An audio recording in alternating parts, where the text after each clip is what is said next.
Good morning. Okay, so in today's video, I'm going to be talking you through all the anxieties and all the worries that I had getting a puppy. Now, if you guys don't remember, going back a few years ago, in between having Charlie and Olivia, we had some miscarriages, and I thought, you know what, I can't go through this again. We're going to get a puppy. And the anxiety just took over, and I don't think I was ready. So I'm going to give you a few little hints and tips as we've just got a new puppy now that will help you along the way. So number one, make sure you are ready. Like I said before, I wasn't ready. I was in a bad place.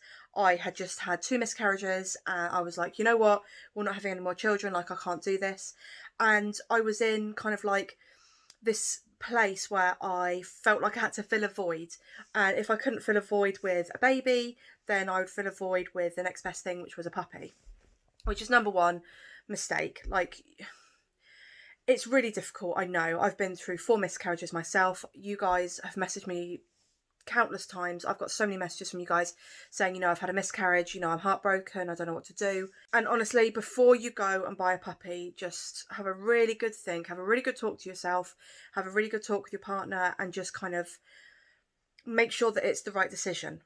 Number 2, get a good vibe from the breeder. So I didn't actually tell you this story, but we actually put a deposit down on this puppy in Wales.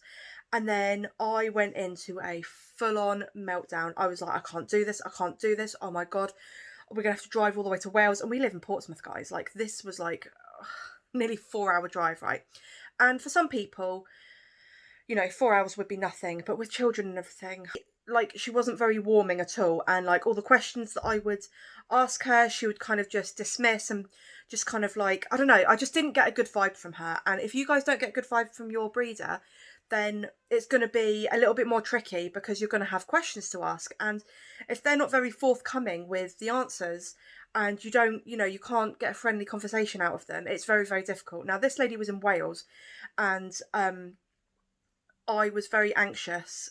I was like, oh my God, like, we're going to have to drive all the way to Wales and I don't feel good about this and I don't feel very welcomed by this lady and this is really awful and I don't know if the puppy's right for me. And because that's the other thing, like, we didn't get to meet the puppy before we put a deposit down.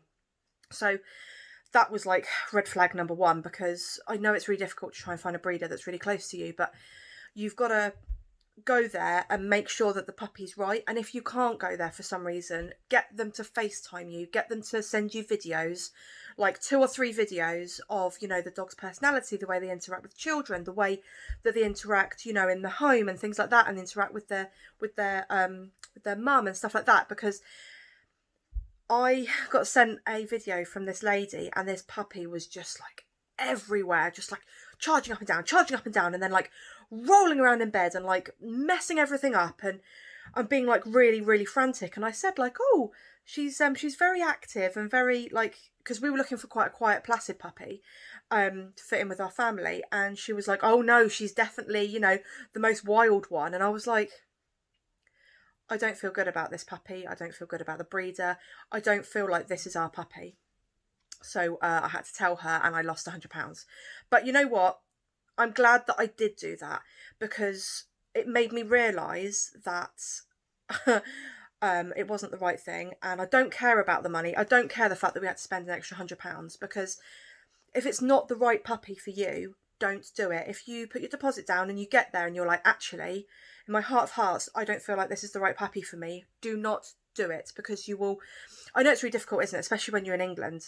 As a British person, you want to be polite, so you don't want to like waste people's time, and you don't want to like get there and then be like, oh, actually, you know, and you don't want to be awkward. You just want to be like, okay, yeah, have the money and we'll take the puppy. Like, it's so difficult, isn't it? But it's got to be the right puppy for you guys. It really has got to be the right puppy for you. Number 3, after you put your deposit down, make sure you buy everything in advance. So you've put your deposit down, you're really excited, this is the right puppy for you, this is the right time for you. Now comes the freak outs. Now, I did this and I was like, oh my God, it's happening again. What the hell's happening? Like, I put this deposit down and I was like, oh no, like, I don't know if this is the right thing to do. Like, oh my God, oh my God. And I was like, you know what, Corrine, I have really had to talk to myself, because my anxiety is quite bad and it flares up very, very quickly. And I've just got to be really careful it doesn't get out of control. So I was like, Corrine, listen to me. listen to me. You've wanted this since you were 5 years old. This puppy is placid, perfect, good around kids, gets taken for rides in the breeder's child's buggy, very well socialised with children, very, good with other animals, very placid, very calm. This is the puppy for you. You're going to be okay. You don't have to travel to Wales. I had to travel to Kent, but that's another story. Had to travel to Wales. I didn't have to travel to Wales. You're going to be okay. So what I did to myself, I was like, right, what's going to happen? And I walked myself through. In the morning, I'm going to get up and I'm going to not freak out that there's poo and wee everywhere all over the puppy pads. I'm just going to scoop them up because they're disposable, pop them in the bin, spray, clean. The puppy's going to be outside, not treading in anything. And then I'm going to get her in. I'm going to wipe her feet with like an old towel or like the tushy wipes. Everything's going to be fine. Now, one of the things that I put on the King Charles Cavalier Facebook group actually was what happens if she poos, because this is before I got the tissue wipes, what happens if she poos outside and then like potato stamps her bum like all over the carpet, and then like Olivia's gonna crawl in it, and I was just like making all these scenarios in my head, and I was just getting myself so upset. So get the tissue wipes, that's not gonna happen. And then, I just kind of put everything into place. Like, I absolutely stripped the lounge and got rid of all the toys that could possibly be like a choking hazard. Like, the kids had some Lego and things like that. I was like, no, Legos for upstairs. I put an extra puppy gate. We ordered that from Amazon. An extra puppy gate over the kitchen so that Olivia wouldn't keep walking in and out of the kitchen and like knocking over the water bowl and stuff like that. I've also got some anti-slip mats coming for the water in the food bowl. So I've just put loads and loads of things in place. We also cleared out the garden and we cleared up all the leaves. And there's actually some more leaves that have dropped down onto the floor. And she loves playing with them. She'll pick up a leaf, carry it around in her mouth and run. And it's so cute. So another thing is try and get a decent night's sleep. So like I said before on my other video, we trained her to crate sleep, and she does that. She's amazing, and we ignore her during the night, and then I just deal with the mess in the morning. And yeah, it just works really, really well for us, and I get a decent night's sleep. I'm up in the morning, I'm fresh. I don't have to get up like 6 million times a night like a newborn baby, and it's really, really helpful to do that. On the actual day that you get your puppy, I took my antidepressant / anti-anxiety tablets a little bit earlier than I normally would, because I was obviously having to drive to Kent and I was very anxious. I was by myself. I don't want to drag the whole family up there. So I got about halfway and then I started to freak out, and I was like, Corrine, you're going to be okay. This is what you want. You're going to be fine. And it was actually fine. I got stuck in a little bit of traffic, not too bad. Got there, got the puppy in the car. She slept the whole way. Got McDonald's on the way home, which was quite nice. And yeah, it was sweet because she was sitting on my lap when we went through the drive-through. And there's a camera, isn't there, in the drive-through? And the lady was like, "Oh my god, is that a real puppy? Oh my gosh, she's so sweet!" It was lovely. So yeah, that was amazing. But yeah, so don't expect a puppy to be really hard work, but also don't expect a puppy to just be a piece of pee.